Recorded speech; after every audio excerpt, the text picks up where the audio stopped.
ಇಂದು ವಿಕ್ರಮ್-1 rocket ಉಡಾವಣೆಯಾಗ್ತಾ ಇದೆ. Sky root ಏರೋಸ್ಪೇಸ್ನ ವಿಕ್ರಮ್-1 rocket Sriharikota ಬಾಹ್ಯಾಕಾಶ ಕೇಂದ್ರದಿಂದ ಉಡಾವಣೆಯಾಗ್ತಾ ಇದ್ದು ಬೆಳಿಗ್ಗೆ 11:30ಕ್ಕೆ ಆಂಧ್ರದ ಶ್ರೀಹರಿಕೋಟಾದಿಂದ ಉಡಾವಣೆಯಾಗಲಿದೆ. ಮಿಷನ್ ಆಗಮನ ಯೋಜನೆಯಡಿ ರಾಕೆಟ್ ಉಡಾವಣೆ ತಂತ್ರಜ್ಞಾನ ಪ್ರದರ್ಶನದ ಪೆಲೋಡ್ ಹೊತ್ತೊಯ್ಯುವಂತಹ ರಾಕೆಟ್ ಇದು.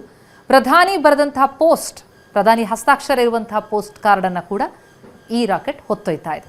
ಅಂದರೆ ತಂತ್ರಜ್ಞಾನ ಪ್ರದರ್ಶನದ ಪೆಲೋಡ್ ಹೊತ್ತೊಯ್ಯುವಂತಹ ರಾಕೆಟ್ ಇದು. ಪ್ರಧಾನಿ ಬರೆದಂತಹ ಪೋಸ್ಟ್ ಕಾರ್ಡ್ ಅನ್ನು ಕೂಡ ಹೊತ್ತೊಯ್ತಾ ಇದೆ. ಒಂದೇ ಮಾತರಂ ಅಂತ ಹೇಳಿ ಪ್ರಧಾನಿ ಮೋದಿ ಬರೆದಂತಹ ಹಸ್ತಾಕ್ಷರ ಇರುವಂತಹ ಪೋಸ್ಟ್ ಕಾರ್ಡ್ ಜೊತೆಗೆ ಇಸ್ರೋದ ಹಲವರ ಕೈಬರಹದ ಪೋಸ್ಟ್ ಕಾರ್ಡ್ ಕೂಡ ಸೇರ್ಕೊಂಡಿದೆ. ಇಸ್ರೋದ ಹಾಲಿ ಅಧ್ಯಕ್ಷರು ಮತ್ತು ಮಾಜಿ ಅಧ್ಯಕ್ಷರು, ಭಾರತದ ಗಗನಯಾತ್ರಿಗಳು ಬರೆದಂತಹ ಕೈಬರಹದ ಪೋಸ್ಟ್ ಕಾರ್ಡ್ಗಳನ್ನು ಕೂಡ ಈ ಬಾಹ್ಯಾಕಾಶ ನೌಕೆ ತನ್ನೊಂದಿಗೆ ಕೊಂಡೊಯ್ತಾ ಇದೆ. ಭಾರತೀಯ ನೆಲದಿಂದ ಬಾಹ್ಯಾಕಾಶ ಕಕ್ಷೆಯನ್ನು ತಲುಪುವಂತಹ ರಾಕೆಟ್ ಇದು ಖಾಸಗಿಯಾಗಿ ಅಭಿವೃದ್ಧಿಪಡಿಸಿರುವಂತಹ ಭಾರತದ ಮೊದಲ ರಾಕೆಟ್ ಆಗಿದೆ. We will communicate regular updates to you, so please stay tuned with us.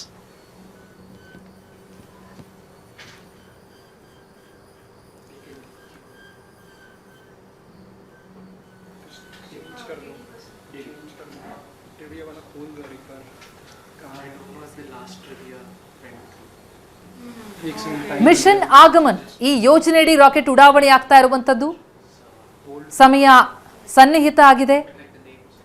11:30ಕ್ಕೆ ಉಡಾವಣೆ.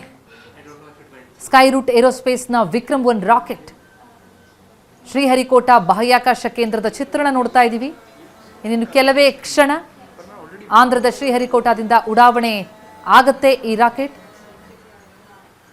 ಏರೋಸ್ಪೇಸ್ನ ವಿಕ್ರಮ್-1 ರಾಕೆಟ್ ತಂತ್ರಜ್ಞಾನ ಪ್ರದರ್ಶನದ ಪೆಲೋಡ್ ಹೊತ್ತು ಸಾಕ್ತಾ ಇರುವಂತಹ ರಾಕೆಟ್. ಅದರ ಲೈವ್ ದೃಶ್ಯಗಳನ್ನು ನಾವೀಗ ನೋಡ್ತಾ ಇದ್ದೀವಿ.